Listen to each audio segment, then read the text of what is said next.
bawat minuto o segundo ng taong mahal mo at hindi ka mawawala sa kanyang isipan. Gawin ito sa kanya upang hanap-hanapin kanya at habol-habulin. At para lang po ito sa magkarelasyon at sa magka-LDR. Gawin ito ngayong gabi bago kayo matulog. Ang mga kailangan sa ritual na ito: papel, panulat, kandila at posporo.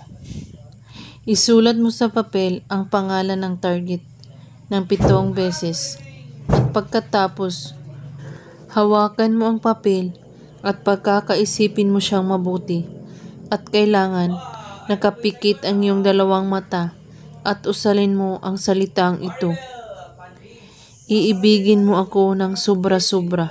7 beses mo ito ulit-ulitin at pagkatapos tupiin ang papel ng 3 beses nakaharap sa iyo at kunin mo ang kandila at sindihan ito at sunugin mo ang papel at habang sinunog mo ang papel, banggitin mo ang pangalan niya at ang hiling na iibigin mo ako ng sobra-sobra hanggang tuluyang maabo ang papel at pagkatapos hayaan mo lang ang abo na liparin ito sa hangin.